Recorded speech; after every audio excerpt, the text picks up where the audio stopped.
How do you feel? It's a simple question that for many of us is difficult to answer. That question also led to some of the deepest research ever done on how we process our emotions. In this encore episode of The Fit Mess, you'll hear from Dr. Marc Brackett. He's devoted nearly 3 decades to conducting research in the field of social and emotional learning, and he's the founding director of the Yale Center for Emotional Intelligence. Today, he'll help you better understand how emotions drive not only learning, but decision-making, creativity, relationships, and your health. But first, this is The Fit Mess, where together we learn to develop habits that help us live beyond our mental health struggles to create happier, healthier lives. He's Zach. He lives in the future with his anxiety. He's Jeremy, and he lives in the past with his depression. And we get together once a week in the present to share the obstacles we face and how we overcome them. And Zach, I guess we got to start with the big question on this episode. How do you feel? It's a good question, because I'm not entirely sure. Really? Do you need a minute? Do you need to pause and reflect and look inward to find the answer? I do, actually. It takes me a minute to break it down. Let's jump right off the deep end and go into the heavy stuff. But, as a child, I was, we will say, encouraged to not feel anything, right?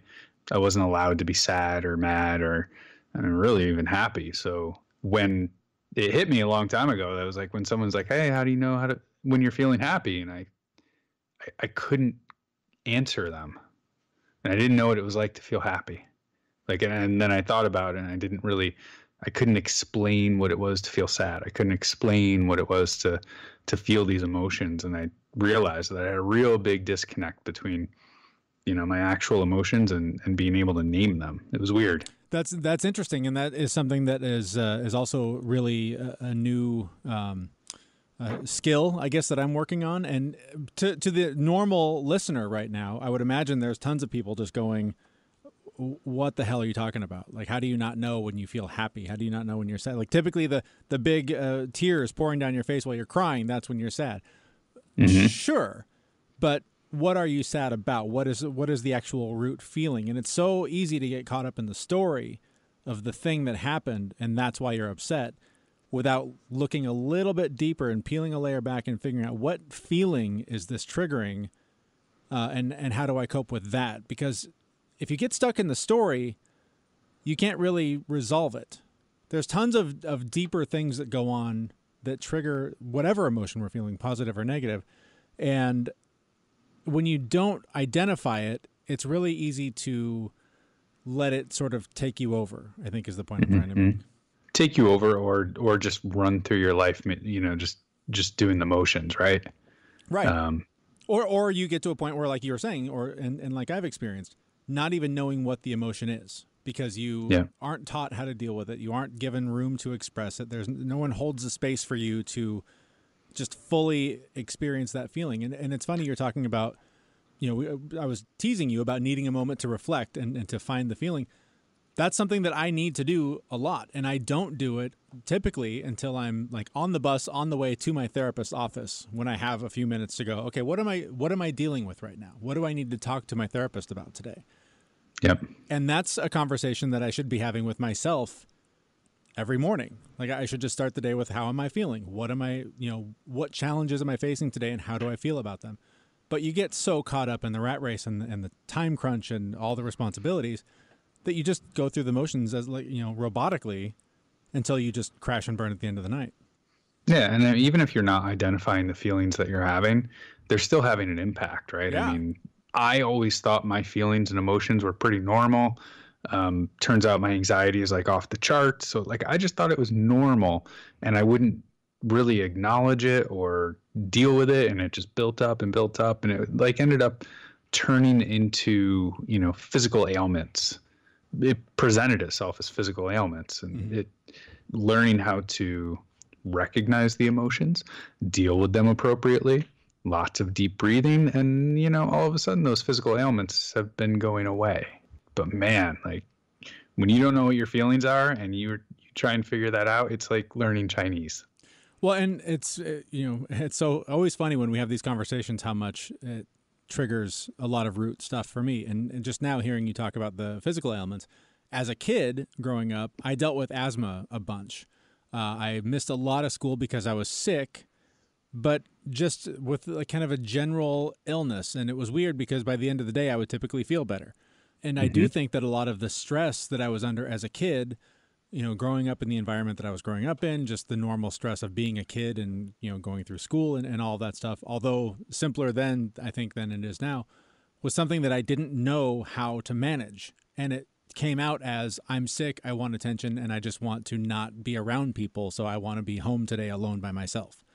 Yep. And that ultimately, it's so weird. Like, I'm just literally, as we're having this conversation, I'm just making the connection to how that translated into depression through my early adulthood and most of my life, is that I, not knowing how to cope with my feelings, I push myself to a point of overwhelm and I shut down in a depressed state and typically try to hide and not be around people and not cope, and just sort of ride it out until my energy's replenished and I can start again.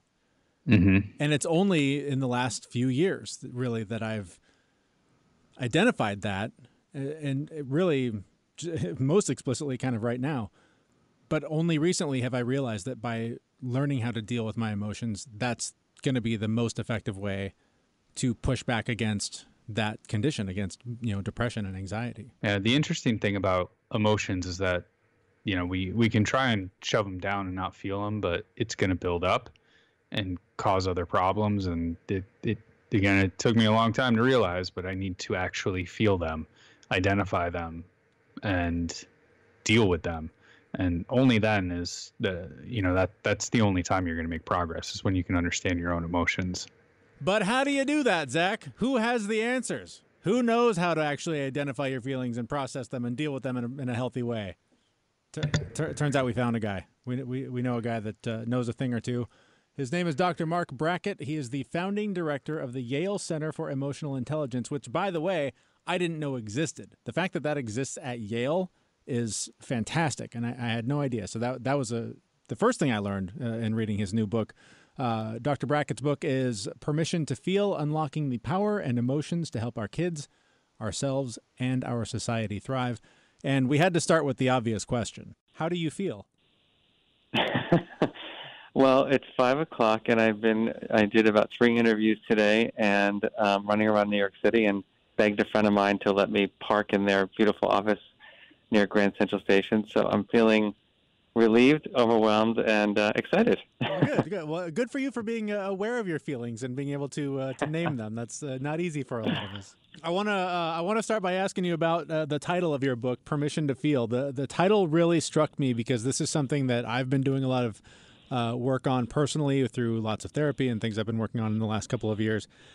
Just really trying to allow myself to feel, but also being able to figure out what those feelings are. Is that a weird thing to hear coming from a man in his 40s?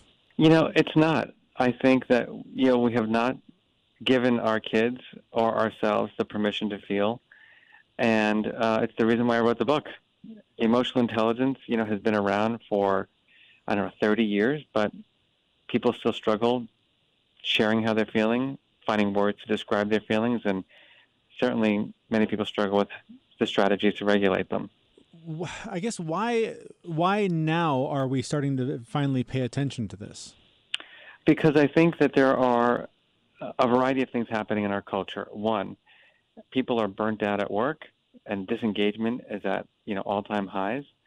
The second is the anxiety and stress levels in our nation are at all-time highs. Bullying is still a problem in our schools, and the list goes on. That all kind of come together, in terms of why we need these skills now more than ever. What was the reason for writing this book for you? It seems like it was a very personal work for you. It was. I suffered quite a bit as a kid, and didn't have the permission to talk about my feelings, and it led to a lot of self-hatred. It led to shame. It led to, eating problems, and the list goes on. And I was lucky that I had this uncle who was just this miracle, who, was writing a program about kids' feelings in the 1970s and 80s. And he was the only adult who gave me the permission to feel, because he just asked me the simple question, how are you feeling? And didn't judge me for what I said, but listened and said, all right, what are we going to do about it together? That's such an amazing question, right? I mean, in reading through your book, I realized that, like, I don't think I ever heard that question when I was a kid. So that's just reading that first part of the book was really hit close to home here. So what is it like to go from, not feeling to having permission to feel? Yeah, so I think it's liberating, because we all have feelings, whether we think they're good or bad. They're all there. And importantly, in our center, we say there's no such thing as a bad feeling, right? Feelings are just feelings. They come and they go, and sometimes they stay for longer than you want them to, but they're information. And I think, what's critical is that we have the conditions, meaning the context, the people with whom we can talk about emotions, but also importantly, we get granular, like we know the words. Instead of being angst or upset or stressed, which really have no meaning, when we get granular and we can say, I'm really disappointed, or I'm frustrated, or I'm overwhelmed, or I'm feeling hopeless, it gives you an opening to A, think about the cause of that feeling, and B, strategies to regulate it effectively. Something I think is interesting, just kind of echoing what Zach said, a lot of what you write about in the book really I could relate to a lot. I had an aunt that was very much the same way, not necessarily asking how I was feeling, but just really trying to step in and fill a void that wasn't there, or that was there because of, parents working a lot or away, when after school situations, things like that. So I really connected with you in that way, but also as a parent, talking about dealing with our kids' emotions. And this is something that I also struggle with. And I think a lot of it is similar to what my parents went through, is it's just none of us have the time. I think it takes a dedicated decision and a real amount of time to talk to kids about their feelings. It's so easy to dismiss them when they're just having a tantrum over dropping their lollipop or something that seems really trivial to an adult, where you're like, what's the big deal? Just get another one. But to them, it's this huge thing, and they're trying to figure out how to process it. And so, when you talk about between being an emotional, an emotion scientist versus an emotion judge, I really walk that line a lot, because I'm aware that I need to take the time, and I'm aware of how important it is to identify those feelings. Mm-hmm. But I really struggle with the time, because so often I'm in between this. We got to get to that. We got to get to school, whatever. That seems like that is a big challenge for a lot of parents trying to cope with this. It is. That's why we just want our kids to be fine, right, and happy, because then we don't have to stop and pause and problem solve. Unfortunately, our kids are not fine oftentimes, as I was not fine as a kid. And I think that part of the struggle is, give you an example. So somebody came up to me and said, I'm reading your book, and we started talking about it, at dinner, and my son, he called me, at work today, and he said, Mom, I'm feeling really nervous. And the woman said to me, but, my son has never told me how he felt. And so when he told me he was nervous, I didn't know what to do about it. She goes, I didn't get to that chapter yet. And I thought to myself, you're his mother. Like, your son tells you he's nervous, but yet she felt stuck. She didn't know how to comfort him. She got nervous that her son was nervous. And, it blows my mind, how uncomfortable we are about feeling, and how limited we are in terms of our ability to help people regulate.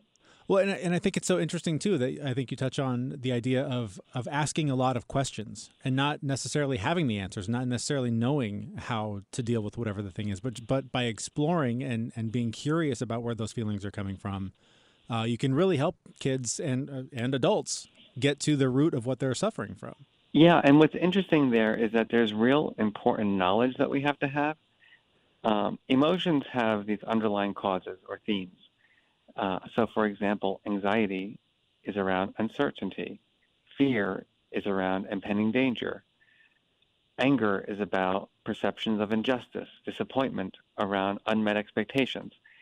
And so when we're asking the questions, like, tell me more, what we as the adults have to do for our kids or our friends, our colleagues, our partners is literally listen for those themes, because then we could start helping people to label their feelings accurately.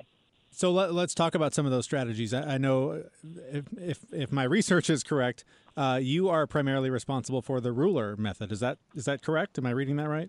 That's correct. Okay. Mm-hmm. When I first discovered this, I was blown away because it was so much, again, relating to my own childhood. I just kept thinking, this is what I needed growing up. And we, in getting our kids into schools, we interviewed a bunch of different schools, and many of them use this method, and I was really excited about it. Can you tell us a little bit about what ruler is, or maybe some other strategies that people can use to I guess, identify those emotions and learn to cope with them? Well, ruler is an acronym for the 5 skills of emotional intelligence. And the first one is recognition of emotion.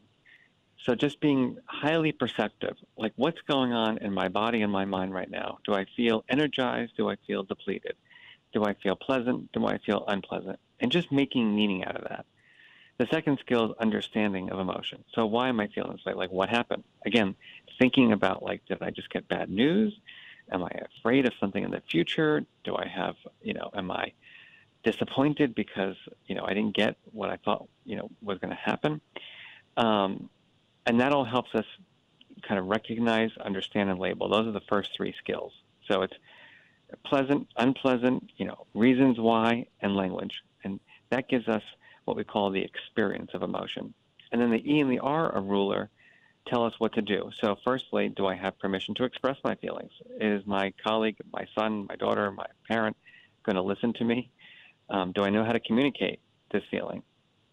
And then the last one, which is the one I think all of us struggle with the most, is the regulation. So what can I do to prevent this feeling from happening again if it's not wanted, or reduce the feeling right now so I can have the conversation? Those are the regulation strategies. So I want to ask a little bit more detail about the recognizing emotions in oneself. My entire life, I guess I've suffered from anxiety, and I never had a name for it until roughly about a year ago. And what I considered just normal, everyday thinking process was off the charts anxiety. And it really surprised me to put a name to the feeling. And that was the moment that I recognized, this particular feeling. But, prior to that, I had no idea how, for somebody who can't really recognize emotions, I mean, what are some of the things that they can do to uncover what they actually are feeling and put a name to it? So I think what's important is you have to really sit back and take a breath, right, and start evaluating, like, what is happening for me right now. So I grew up, very anxious myself, and I always thought I had an anxiety disorder. And then, interestingly enough, at my own institution, which is, a huge, famous medical school, I go to the doctor and he's like, "Here's some Ativan and here's some Prilosec for your heartburn, and you'll be fine." And I was pissed because I was like, "That's the treatment." And then I started just like really evaluating, like, stressed. When you're stressed out, it means you've got too many demands and not enough resources. And I was thinking, actually, I'm pretty resilient. I don't think I'm stressed. Anxiety, well, I'm not that uncertain about the future. I feel pretty certain. Things are going pretty well for me. Oh, okay, I'm not anxious.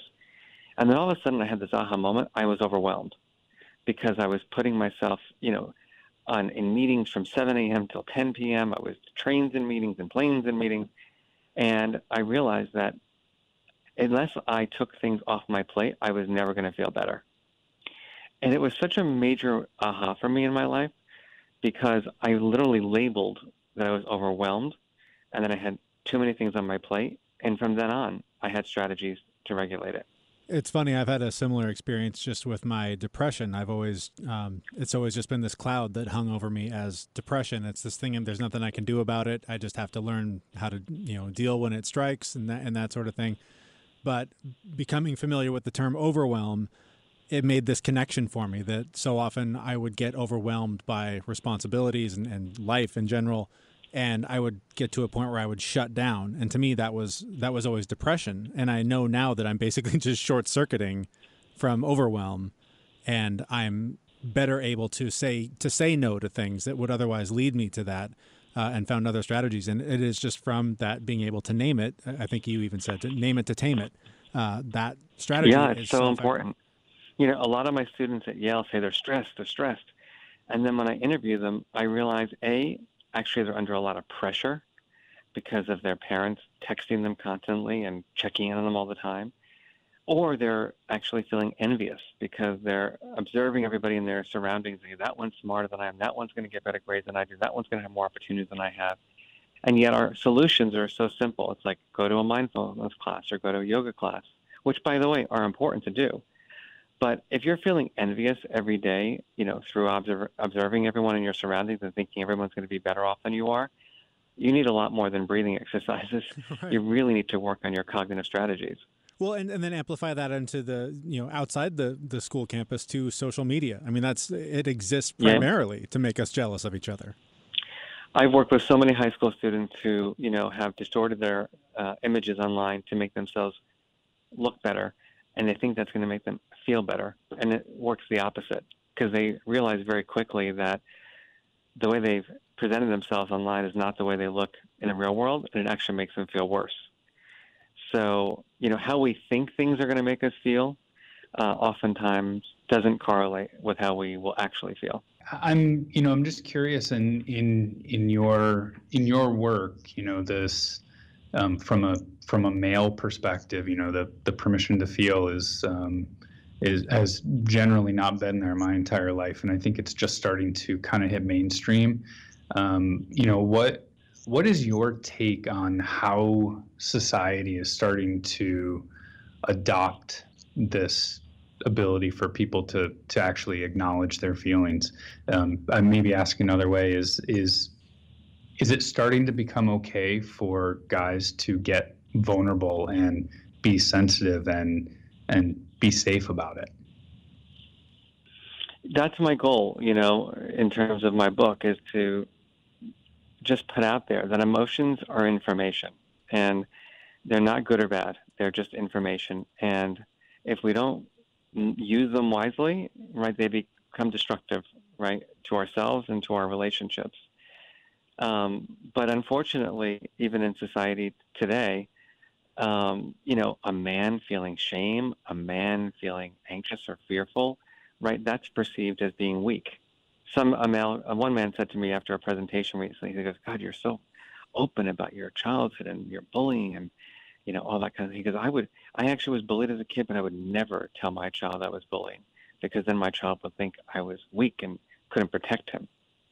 And I said to him, well, what if your child is being bullied right now?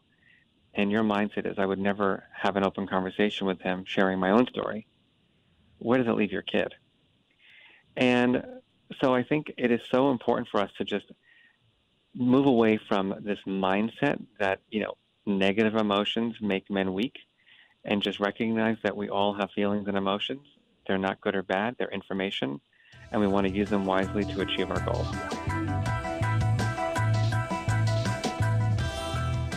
All right, that's Dr. Marc Brackett. He is the founding director of the Yale Center for Emotional Intelligence. He's the author of the book Permission to Feel, Unlocking the Power of Emotions to Help Our Kids, Ourselves, and Our Society Thrive. It's a good read. You should definitely pick it up. There's a link on our website, thefitmess.com. I want to touch a little bit on what he was talking about in terms of kids and their emotions. This is something, you know, it's so interesting being a parent because it really is just experiment after experiment after experiment. And as I have been looking inward and trying to process my emotions, process my feelings, learn what they are, learn how to deal with them, I'm having to make an even bigger effort to give my kids the room to have their own feelings and help them figure out how to identify them and how to deal with them, which is really difficult to learn how to do for yourself and teach your kids about at the same time. I don't have necessarily negative memories as a kid of feeling like I wasn't, you know, given space to feel. I don't remember being told to toughen up. I'm sure I was, but I don't remember being shut down. But on some level, I must have been, because that is how I learned to how to cope. That's how I learned how to exist and survive. And I do see that pattern repeating with my kids at times where, they'll be upset about something really kind of insignificant, as far as my point of view, a dropped piece of candy, an argument over whose, rock they got at the beach and who it belongs to, whatever. And it just seems really insignificant. But when you do take the time to not just go, guys, it's just a rock, get over it, or just put it down, or I'm going to take it away or whatever. If you do have the time and you take the time to get to the root of what are the feelings that you're having over whatever this thing is, it's amazing how quickly they can sort through it and move on rather than arguing about the story, the insignificant thing that's happening that's triggering a deeper issue.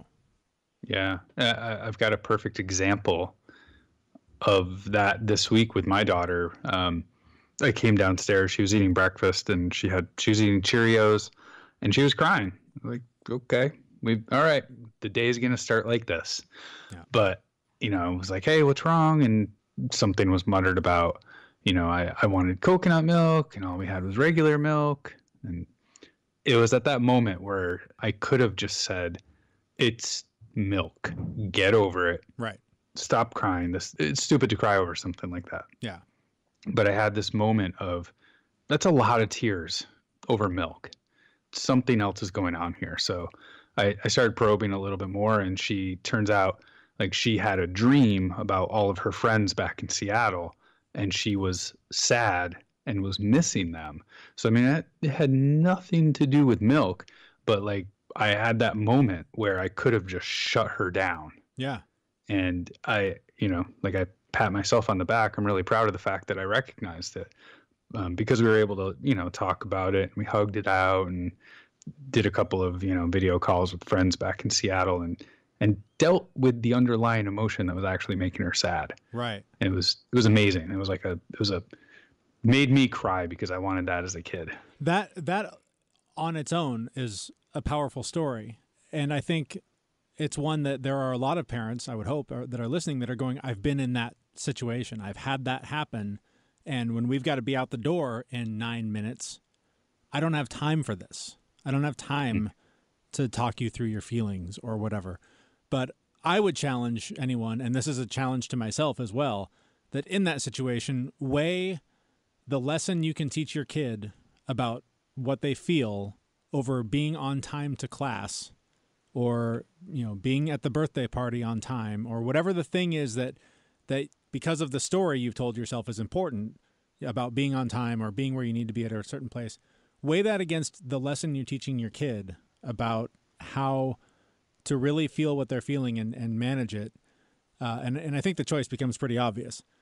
It's not easy. That's not an easy thing to do because we all get caught up in the short amount of time we have in the day to get in all the things we have to do. You got to be on time. Yeah, but there's got to be a balance there. You've got to find the time. And I remember when I first started learning about social emotional learning, that it's something like if you can do it 30% of the time, you're winning. Like that's if 3 out of 10 times you can take the time and do it right, that's a win because most cases it's zero. Very rarely do people take the time to actually process what's important over whatever the story is you're telling yourself. Yep. One of the questions that we asked Dr. Brackett was, if it's okay for guys to be mindful of their feelings. And I was happy to hear that that's his mission. Just to keep going with this, like I had a training at work and it was about, how to be a better leader. And we spent half of a day talking about mindset and emotional intelligence. And it just blew me away that it's not taboo anymore. Like this is what people are pitching and recommending is to be intelligent about your emotions, be able to recognize them, be able to read others and deal with them in a way that lets them deal with theirs. It was really exciting to see that that's becoming mainstream. And that's mind blowing to me to hear that they're not only teaching, but preaching that in a corporate environment that's mind blowing. Yeah. I've been reading a couple of books on it lately and, it's, if you take two people with the same technical ability to get a job done, and one has emotional intelligence and the other one doesn't, the one with emotional intelligence is going to be far superior. Mm-hmm. Yeah, being able to read other people's emotions by way of recognizing your own emotions is just a really useful skill to have. And whether, it's people at work or just strangers on the street or your kids or whatever, it's just everyone has them and everyone's processing them. And if you can recognize them, you can deal with them.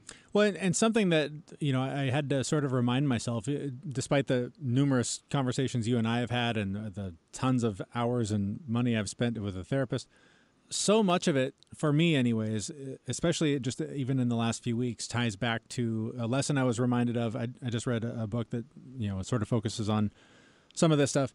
And the thing I keep telling myself when times are tough and I'm struggling to take the time and do it right and all of that is just trying to remind myself to deal with what is and not what should be. Because so often the suffering that we put up with, the struggle that we create for ourselves is because we have an idea of the way things are supposed to be. You're not supposed to walk down the stairs and see your kid crying into her bowl of cereal and coconut milk in the morning. You're supposed to walk down to, "Good morning, Daddy. Good morning, daughter. How are you today?" "I'm fantastic and excited for school." "Great, daughter. I'm excited for a day at work." That's what we all learned is supposed to happen, is this cheerful good morning and everything's supposed to be great. And when you deal with it from whatever the situation is, when you come at it from this is not how it's supposed to be, it's going to be way harder to deal with it on an emotionally intelligent level than to just go, "My kid's crying and I need to know why. That's all I need to do right now. Nothing else matters." Whatever the thing is, the project at work that you're working on, don't worry about the thing that's due on your boss's desk next Thursday. Worry about the thing in front of you right now. And it's amazing how just sort of repeating that to myself as almost a mantra lately has helped me identify where am I right now, what is needed of me right now. And if I just give everything I have to that, everything else kind of falls into place. And I'm not saying not to set goals and not have ideas of where you're going, but again, now is all you have. Everything else is a memory or an imagination. So if you can start there, I think that opens a lot of doors to developing and growing your emotional intelligence. That's really funny that you say it that way, because not to get all Tim Ferriss-y, but I've been pondering a quote from a Stoic, or I guess he's a Stoic, Marcus Aurelius, and I've got it as the background. Isn't he King Stoic? Essentially, yes. Yeah. I guess he amongst other things, he's a Stoic. Yes. But the quote that I've been pondering and I've been reading every day, and it's really been kind of helping me dial it in a little bit at work, it's just a quote that says, "Yes, you can. If you do everything as if it were the last thing you were doing in your life, and stop being aimless, stop letting your emotions override what your mind tells you, stop being hypocritical, self-centered, irritable." I've been reading this every day, and it's just, minus the letting your emotions override.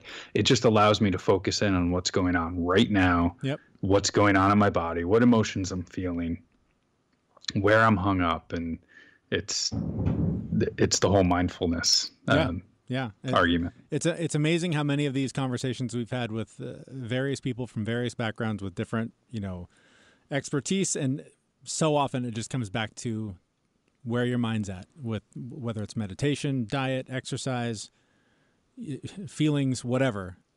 If you can just be more aware of where you are right now, what you're feeling right now, what's required of you right now, everything else gets easier. Yep. All right. Well, it sounds like you're doing a good job with your kid in terms of discussing her feelings, your feelings. Sounds like you're an old pro. You got this. That specifically. So I heard the beginning part. Sounds like you're doing a good job with your kid.